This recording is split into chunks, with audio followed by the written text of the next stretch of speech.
नमस्कार साथियों। आज की इस वीडियो में मैं आपको अलंकार की परिभाषा और अलंकार के भेद समझाऊंगी। अगर आपको मेरा ये वीडियो पसंद आए तो इसको लाइक और सब्सक्राइब अवश्य करें।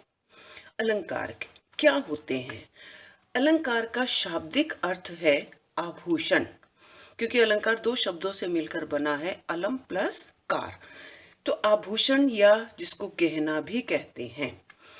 जिस प्रकार से आभूषण जो है वो स्त्री की सुंदरता को बढ़ा देते हैं, उसी प्रकार से जो अलंकार हैं वो भी काव्य के सौंदर्य को बढ़ा देते हैं। अर्थात अलंकारों के प्रयोग से जो कविता है वो और अधिक प्रभावशाली हो जाती है। इससे काव्य में जो भावों की अभिव्यक्ति है वो बहुत सुंदर हो जाती है, क्योंकि हिंदी साहित्य में शब्द और अर्थ दोनों का ही महत्व होता है।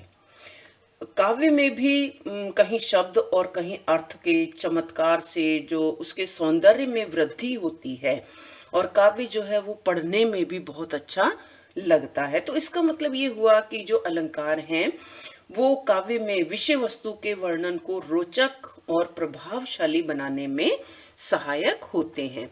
तो इसकी परिभाषा भी है कि काव्य के सौंदर्य को बढ़ाने के जो साधन हैं उसको अलंकार कहते हैं। अब बात आती है अलंकारों के भेद की। तो अलंकार के तीन भेद माने गए हैं: शब्दालंकार, अर्थालंकार और उभयालंकार।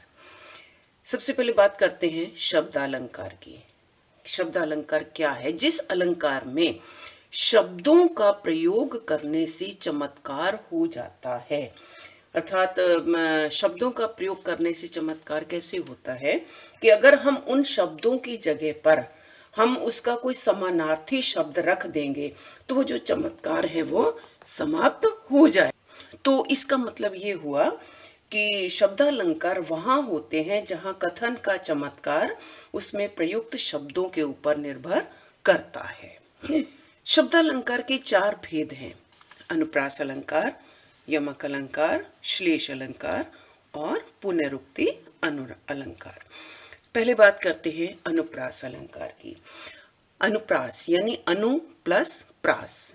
अनु का अर्थ है बार बार और प्रास का अर्थ है वर्ण।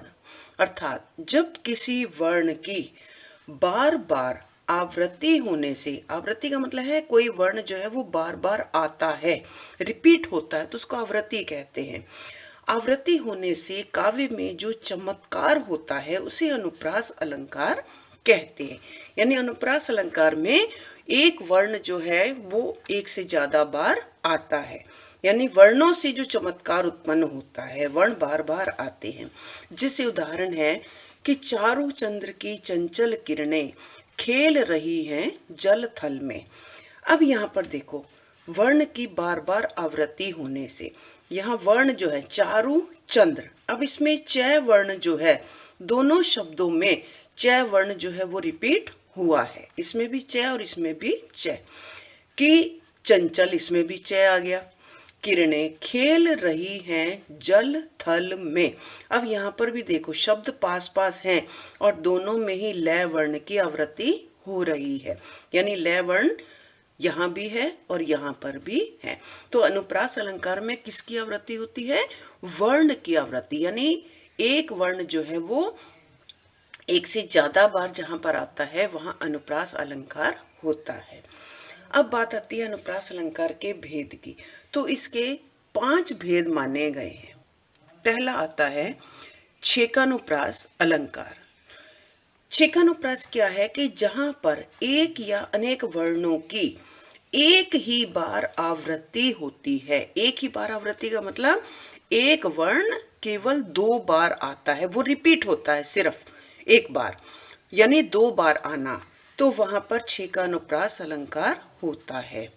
जैसे उदाहरण है कि मोहनी मूर्ति सांवरी सूरत नैना बने विशाल। अब यहाँ पर देखो छेकानुप्रास में क्या है, एक या अनेक वर्ण केवल 2 बार आते हैं। कोई भी वर्ण हो वो 2 बार रिपीट होता है तो वहां छेकानुप्रास होता है। अब यहाँ पर मोहनी मूर्ति, इसमें मात्राओं की तरफ ध्यान मत दीजिए, मात्राओं का कोई फर्क नहीं पड़ता कि कौन सी मात्रा है, केवल वर्णों को देखा जाता है कि वर्ण रिपीट हो रहा है।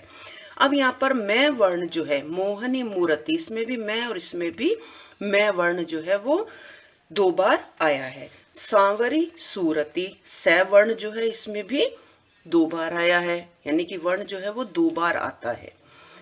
नैना बने विशाल, अब यहाँ पर बै वर्ण 2 बार आया है, तो यहाँ छे का अनुप्रास अलंकार हुआ।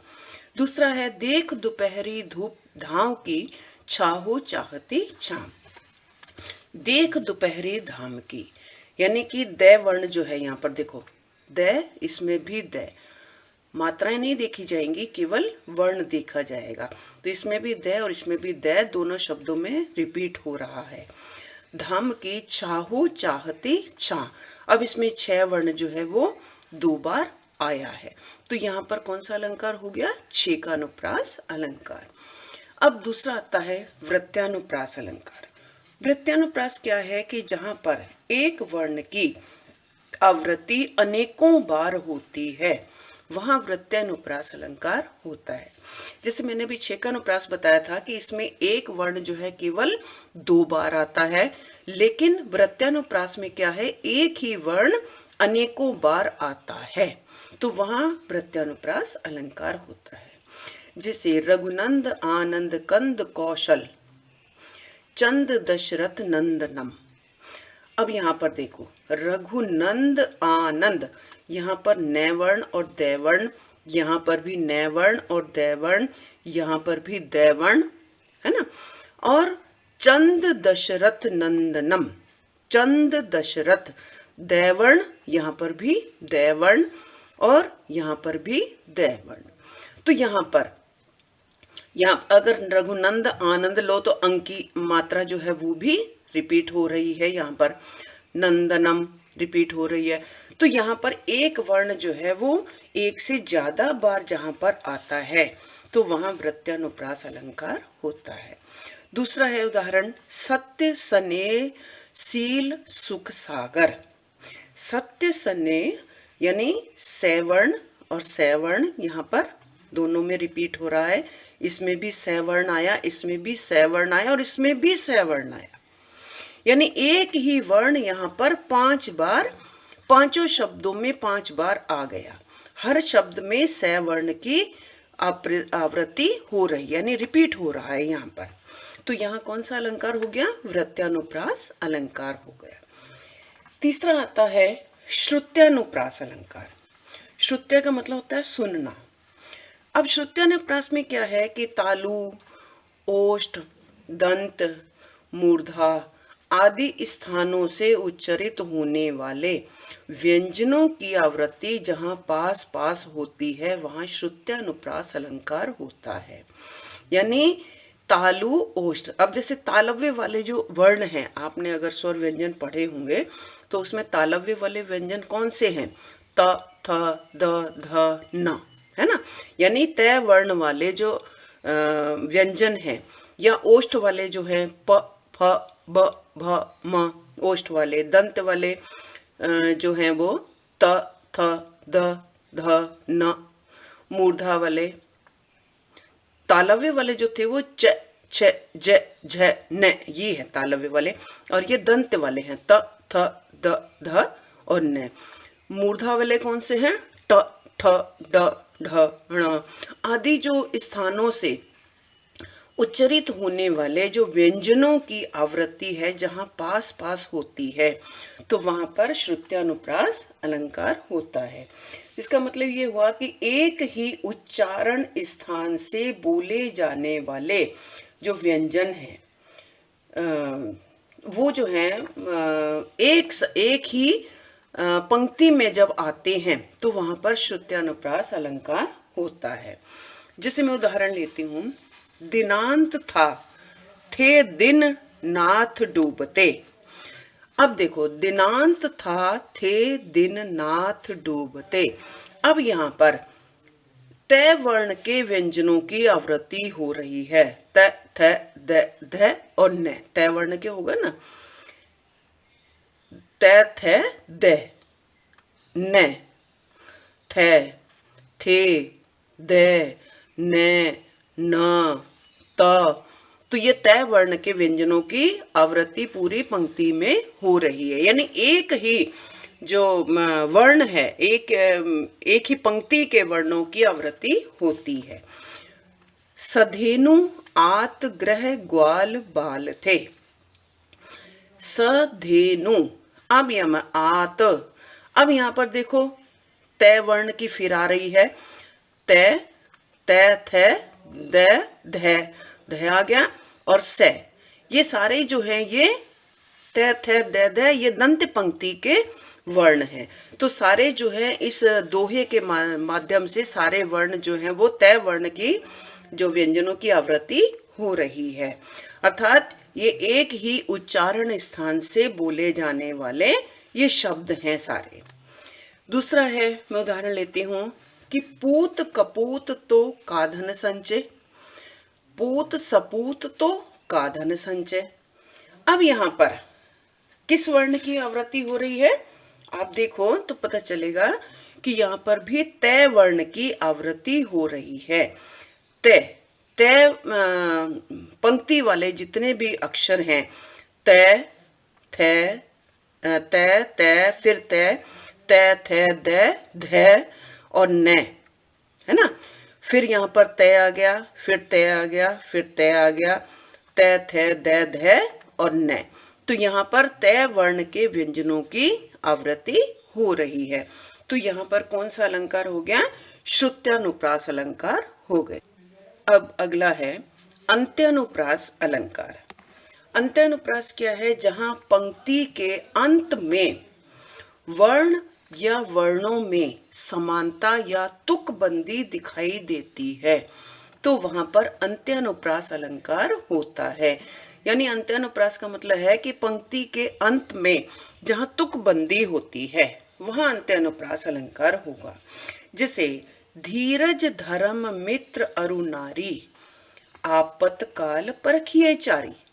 अब यहाँ पर देखो ये पंक्ति के अंत में नारी आया और इस पंक्ति के अंत में चारी आया, तो दोनों में नारी चारी यानी तुकबंदी हो गई ना, कि धीरज धर्म मित्र अरु नारी आपतकाल परखिए चारी। चाहे वो किसी छंद में हो, चाहे किसी दोहे में हो, जहां पंक्ति के अंत में तुकबंदी होती है या समानता दिखाई देती है, तो वहां पर अंत्यानुप्रास अलंकार होता है। दूसरा है लगा दी किसने आकर आग, कहां था तू संशय के नाग। अब यहां पर लगा दी किसने आकर आग और नाग दोनों में तुकबंदी हो रही है ना, तो ये यहाँ पर जहाँ पंक्ति के अंत में तुकबंदी हो वहां अंत्यानुप्रास अलंकार होता है। अब अगला है लास्ट लाटानुप्रास अलंकार। लाटानुप्रास की परिभाषा है कि जहां शब्द और अर्थ की समान रूप से आवृत्ति की जाती है, लेकिन उनके अर्थ में उनका जो अभिप्राय होता है उसमें भिन्नता होती है। यानी शब्द वही होते हैं लेकिन उनका अर्थ कुछ और निकल जाता है। एक पंक्ति में वो शब्द का अर्थ कुछ और होता है और दूसरी पंक्ति में शब्द का कुछ और अर्थ होता है। जैसे वे घर हैं वन ही सदा, जहां है बंधु वियोग। वे घर वन ही हैं सदा, जहां नहीं बंधु वियोग। यानी वे घर हैं वन ही सदा, जहां बंधुओं का वियोग हो जाता है, भाई बंधु आपस में एक दूसरे से अलग रहते हैं, तो वो घर जो है वो क्या बन जाता है, जंगल बन जाता है। लेकिन जहां भाई बंधुओं का वियोग नहीं होता, आपस में वो अलग नहीं रहते, मिलजुल कर रहते हैं, तो वो घर जो है कहते हैं ना, वो भी जंगल बन जाते हैं। यानी जंगल क्या है, जहां खुशहाली होती है। लेकिन यहाँ क्या है, वन एकांत की बात हो रही है, तो यहाँ वन जो है वो क्या है, खुशहाली की बात हो रही है। अर्थ शब्द वही है लेकिन अर्थ में यहाँ पर भिन्नता हो गई। दूसरा है तीर्थ व्रत साधन कहा, जो निस दिन हरिगान। तीर्थ व्रत साधन कहा, बिन निस दिन हरिगान। यहाँ पर केवल जो और बिन से शब्द का अर्थ पूरा बदल गया। तीर्थ व्रत साधन कहाँ, जो निस दिन, जहां पर जो रोजाना हरि का गुणगान करता है उसके लिए तीर्थ व्रत और साधन की कोई आवश्यकता नहीं है। इसी के नीचे इसका अर्थ बदल रहा है, तीर्थ व्रत साधन कहाँ, बिन निस दिन हरिगान। जो हरि का गान करते ही नहीं हैं उनके लिए फिर तीर्थ व्रत और साधन की क्या आवश्यकता है। जो गुणगान करते हैं उनको भी आवश्यकता नहीं है, क्योंकि उनके लिए तो ईश्वर जो है वो उनके दिल में ही निवास करता है और दिल में ही उनके तीर्थ भी है, व्रत भी है और सारे साधन भी हैं। और जो हरि का गुणगान करते ही नहीं है, जो नास्तिक लोग हैं, तो उनको फिर तीर्थ स्थान में जाने की आवश्यकता है, व्रत रखने की क्या आवश्यकता है, तरह तरह के साधनों को अपनाने की क्या आवश्यकता है। तो यहाँ पर शब्द से अर्थ में परिवर्तन हो गया, तो वहां पर कौन सा अलंकार हो गया, लाटानुप्रास अलंकार। तो ये थे अनुप्रास अलंकारों के 5 भेद। अगर ये वीडियो पसंद आती है तो इसको लाइक और सब्सक्राइब अवश्य करें। अगली वीडियो में मैं आपको शेष अलंकारों के बारे में समझाऊंगी। लाइक, सब्सक्राइब और कमेंट जरूर करें।